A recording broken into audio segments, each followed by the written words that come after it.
Students, कक्षा 12 की biology की ऑनलाइन क्लास में आपका हार्दिक स्वागत है। तो बेटा, अपने जो टॉपिक चल रहा है कक्षा 12 का प्रकाश संश्लेषण, और उसमें पिछले वीडियो में आपको मैं अप्रकाशिक अभिक्रिया और अप्रकाशिक अभिक्रिया में भी केल्विन वेन्सन चक्र के बारे में, ठीक है ना, शुरू किया था अपन ने। और उसमें बेटा अपन 2 चरणों को पढ़ चुके हैं, ठीक है ना। वो आपको पता होगा कौन कौन से पढ़े थे। एक तो अपन ने पढ़ा था बेटा पहला चरण, प्रथम फास्फोरिलीकरण, ठीक है ना, जिसमें अपन ने RUMP से RUBP का निर्माण करवाया, ठीक है। और बेटा दूसरा चरण जो अपन ने पढ़ा, ठीक है ना, वो कार्बोक्सिलीकरण था। उस चरण के अंतर्गत अपन ने क्या किया? उस चरण के अंतर्गत बेटा अपन ने RUBP के द्वारा CO2 को एक्सेप्ट करवाया, ठीक है। तो आज अपन क्लास 12th प्रकाश संश्लेषण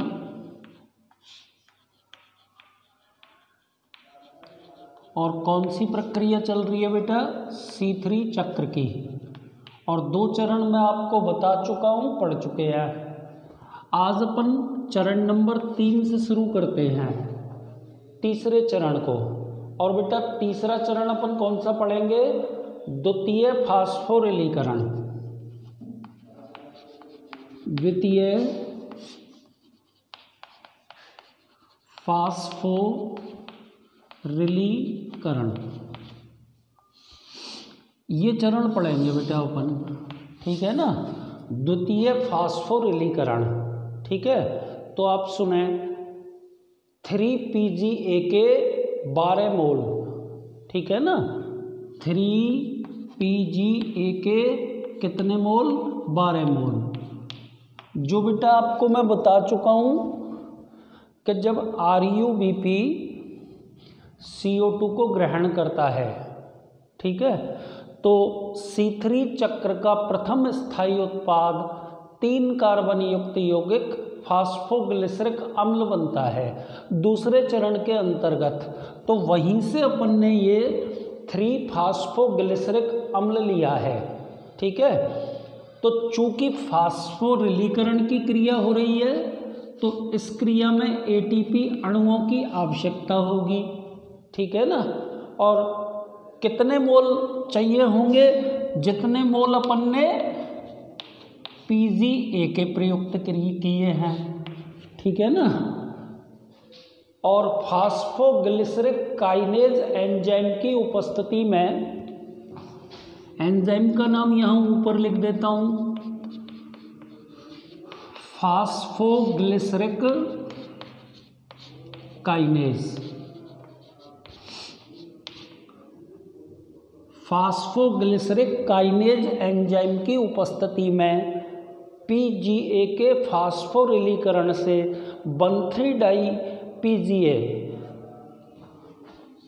1,3-डाई-PGA के 12 मोल निर्मित हो जाते हैं।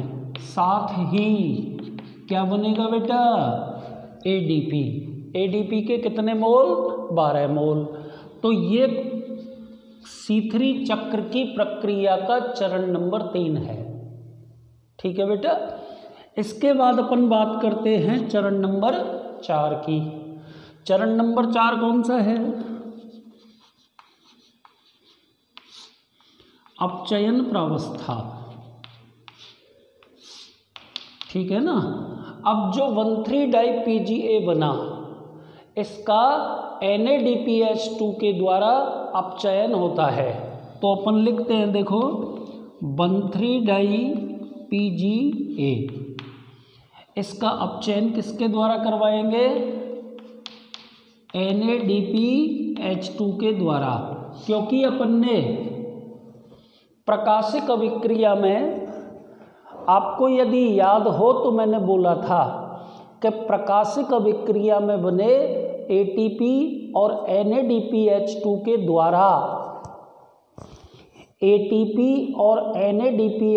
के द्वारा CO2 का स्थिरीकरण होता है अप्रकाशिक अभिक्रिया में। तो ATP जो होता है बेटा वो तो फास्फोरिलीकरण की क्रिया में काम आ रहा है ना, और NADPH2 स्वांगीकरण अथवा अपचयन में।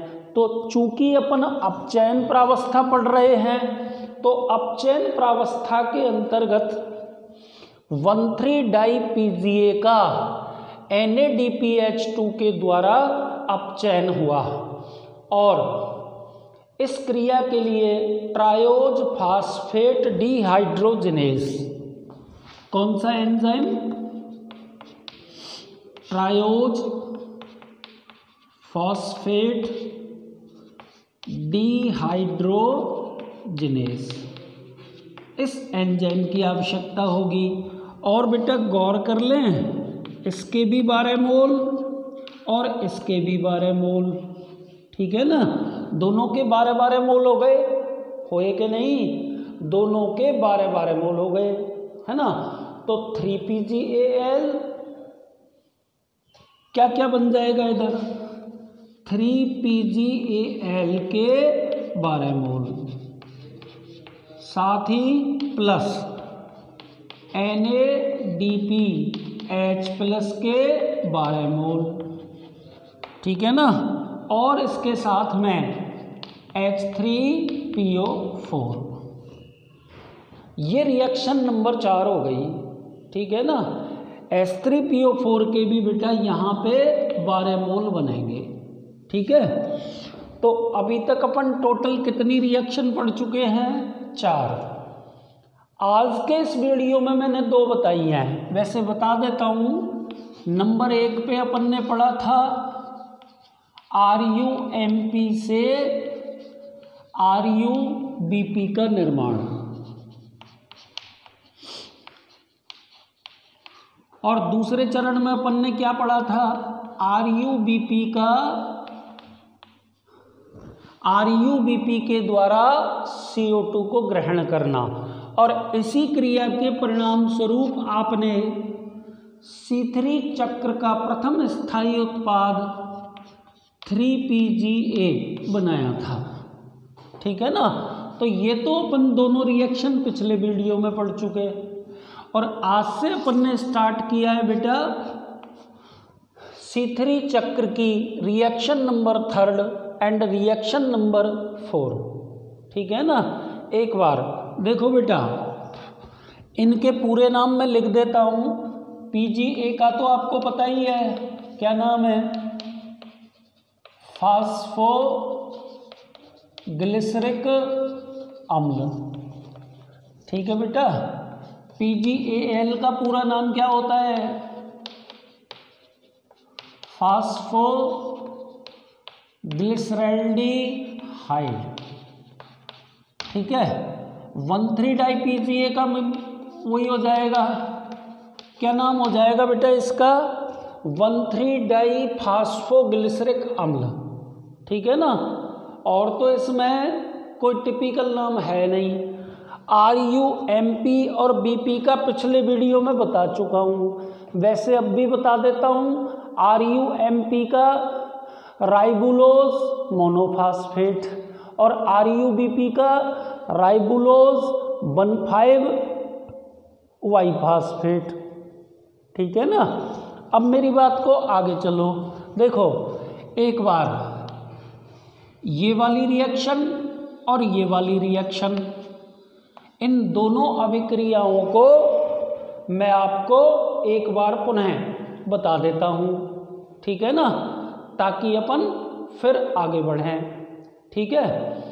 तो रिएक्शन नंबर 3 यानी कि केल्विन चक्र की तीसरी प्रक्रिया क्या है बेटा, द्वितीय फास्फोरिलीकरण।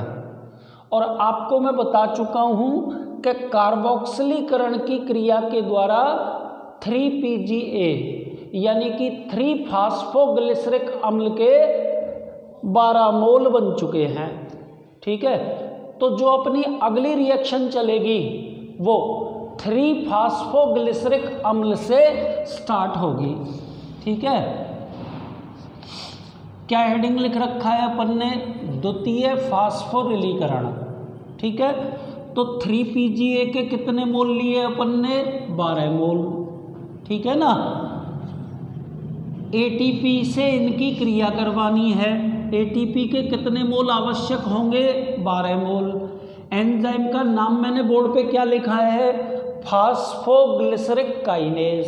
क्योंकि आप गौर करें, काइनेज एंजाइम आवश्यक होता है फास्फोरिलीकरण की क्रिया के लिए, और इस क्रिया के उपरांत आपको क्या प्राप्त हो गया? 1,3-डाई फास्फोग्लिसरिक अम्ल, 1,3-डाई PGA, ये प्राप्त हो गया। ठीक है ना, और साथ में ये ADP बन गया, है ना। इसके बाद में अपन पढ़ते हैं अपचयन प्रावस्था। क्या पढ़ते हैं बेटा? अपचयन प्रावस्था। तो देख लीजिए, 1,3-डाई PGA के कितने मोल हैं? 12 मोल हैं। 1,3-डाई PGA के कितने मोल हैं? 12 मोल हैं। ठीक है ना, आगे चलिए। NADPH2 के 12 मोल। ट्रायोज फास्फेट डिहाइड्रोजनेस एंजाइम की उपस्थिति में 3PGAL के 12 मोलों का निर्माण करेंगे। सुन लिया? अब जो ये 3PGAL बना है, इसके साथ में H3PO4 भी निर्मित होता है। ठीक है, तो यहाँ तक की कहानी तो ये हो गई। अब आगे चलिए, ध्यान से सुनते रहना।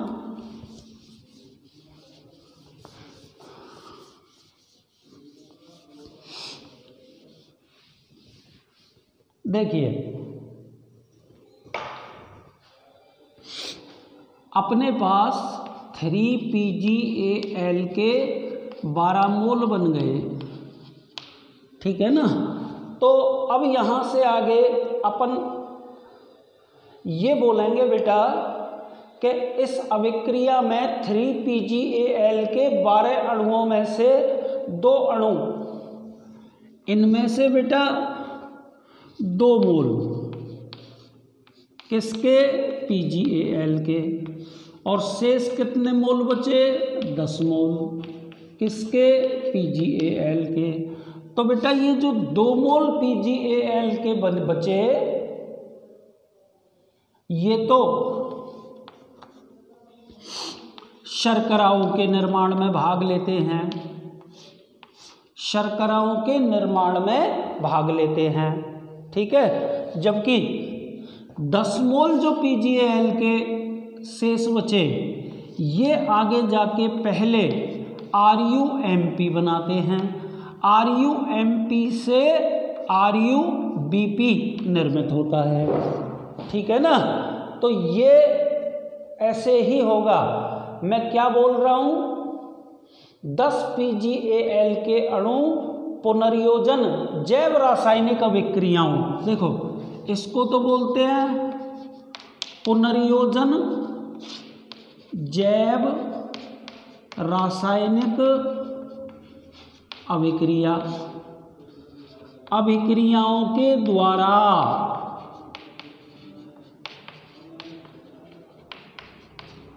6 मोल RUMP बनाते हैं।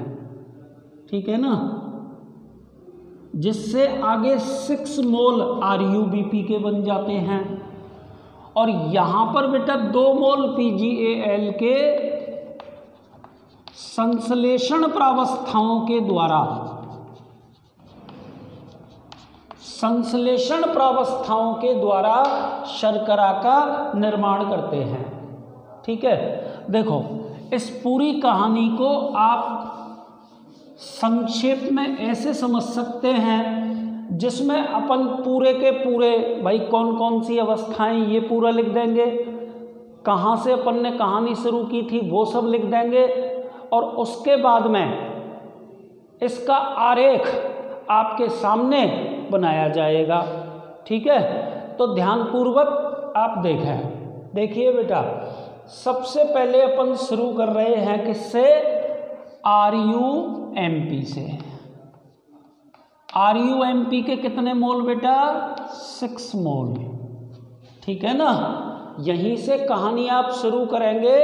RUMP का पूरा नाम राइबुलोज मोनोफास्फेट। ठीक है ना, इससे निर्माण किसका होगा? RUBP के 6 मोल का। RUBP से निर्माण किसका होगा? 3PGA का। कितने मोल इसके? 12 मोल। ठीक है बेटा, इससे निर्माण किसका होगा? 3PGAL के 12 मोल का। चाहे पहले 1,3-डाई PGA बना दो, 1,3-डाई PGA कितने मोल? 12 मोल। उसके बाद में निर्माण किसका होगा? 3PGAL के कितने मोलों का? 12 मोलों का। ठीक है ना, 3PGAL के 12 मोलों का। इनमें से बेटा 2 मोल संश्लेषण प्रावस्थाओं के द्वारा शर्कराओं का निर्माण करेंगे, तथा कितने मोल बचे? अब 10 मोल किसके बचे? PGAL के। और ये 10 मोल निर्माण करेंगे वापस से किसका? RUMP का। ठीक है, तो इसको थोड़ी सी मैं शेप दे देता हूं।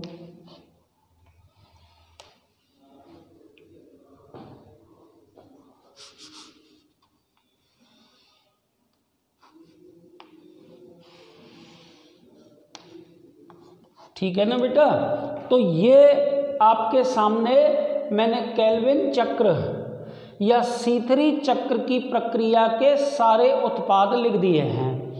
अब अपन देखो अभिक्रियाओं के नाम लिख रहे हैं। सबसे पहले तो यहां लिख देता हूं, प्रथम फास्फोरिलीकरण। ये मैंने अभिक्रिया का नाम लिख दिया। क्या नाम लिख दिया मैंने? प्रथम फास्फोरिलीकरण। और इस क्रिया के लिए 6 मोल ATP की आवश्यकता होगी। ये 6 ADP प्लस 6 IP में कन्वर्ट हो जाएंगे। इस क्रिया के परिणाम स्वरूप क्या बन गया? RUBP बन गया ना। तो यहां पर क्रिया आ जाएगी नंबर 2, RUBP बन गया। अब RUBP यहां पे अपन क्रिया लिख देंगे कार्बोक्सिलीकरण। ठीक है ना, और इस क्रिया के अंदर 6 मोल CO2 के 6 मोल CO2 के जुड़ेंगे। किससे जुड़ेंगे? RUBP से। साथ ही 6 मोल H2O के भी जुड़ेंगे। परिणाम स्वरूप 3PGA निर्मित हो जाएगा, जिसे C3 चक्र का प्रथम स्थायी उत्पाद बोलेंगे। ठीक है, इसके बाद अभिक्रिया नंबर 3 चलेगी, द्वितीय फास्फोरिलीकरण। ठीक है, यहां पर एक बार फिर से ATP अणुओं की आवश्यकता होगी। तो ये 12 ADP प्लस 12 IP, ऐसे ADP और IP का निर्माण हो जाएगा। ठीक है ना, और क्या बन जाएगा? 1,3-डाई। देखो यहां पर भी काइनेज एंजाइम चाहिएगा, काइनेज है ना। यहां पर जो एंजाइम चाहिएगा this is carboxylase.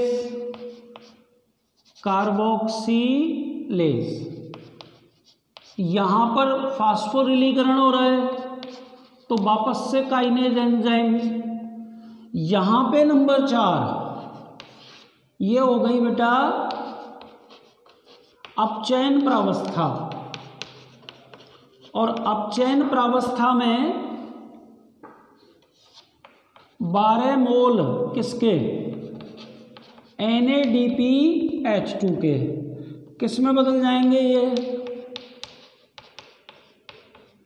12 NADP plus में, साथ ही 12 मोल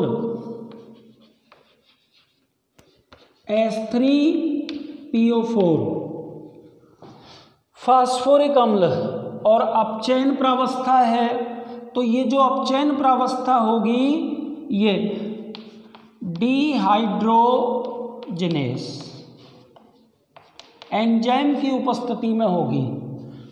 क्या बन जाएंगे 3PgAl के 12 मोल, 3PgAl के